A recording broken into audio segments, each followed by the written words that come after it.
On a choisi une forme monopente justement pour optimiser la récupération d'eau pluviale. On a un premier filtre sous forme de grillage dans la boîte à eau, dans cette boîte à eau. Puis on a un deuxième filtre ici par décantation au niveau de la vanne qu'on ouvre et qu'on ferme. Donc par trop plein, ça vient remplir la cuve qui est ici, donc avec un collecteur sur le côté.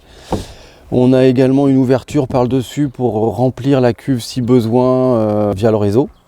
Donc après le stockage dans la cuve qui se trouve juste devant là sur la flèche, on a un système de pompage 12 volts sous l'évier à côté du chauffe-eau là, du boiler, donc avec un système de filtration en amont et en aval de la pompe.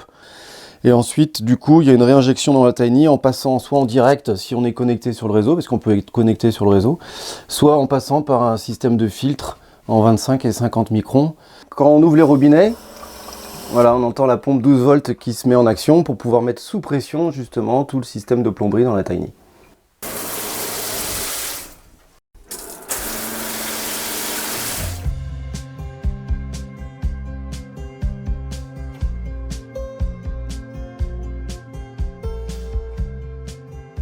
Concernant l'eau chaude, on a fait le choix d'un petit boiler, c'est ce qu'on trouve dans les aménagements camping-car ou caravane, avec une réserve de 10 litres d'eau chaude. On choisit la température de l'eau chaude, 50 ou 70 degrés, et la source d'énergie. Gaz à 50 degrés ou 70 degrés, électricité donc 220 à 50 degrés ou 70 degrés, et on peut faire également les deux pour une chauffe beaucoup plus rapide de la réserve d'eau. Quand on n'est pas connecté, on n'utilise forcément que le gaz.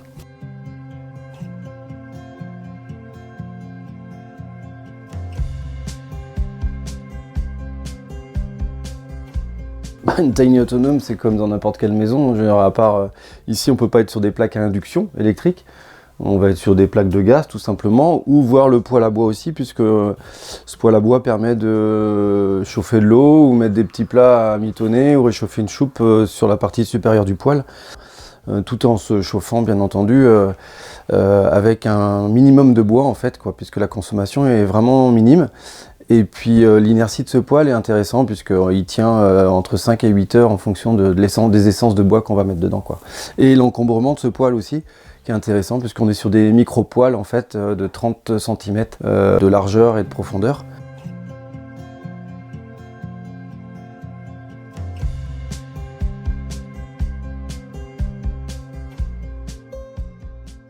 Donc là ici on a un panneau de 300 watts, donc pour l'instant il n'y en a qu'un installé puisqu'elle n'est pas habitée toute l'année, donc normalement là sur celle-là on a deux panneaux de 300 watts pour le système électrique. Donc du coup ça permet aussi en période estivale de pouvoir mettre sa Tiny sous un arbre à l'ombre ou dans une zone qui n'est pas forcément hyper ensoleillée, et on décentre les panneaux. On a 10 mètres de câbles qui permettent du coup de positionner les panneaux où on veut sur le terrain, Ça, c'est un parafoudre et un disjoncteur des panneaux. C'est une coupure de sécurité aussi qu'on a entre les panneaux et le système de charge des batteries. Donc batterie au gel sans entretien, 2 fois 120 ampères, donc 240 ampères.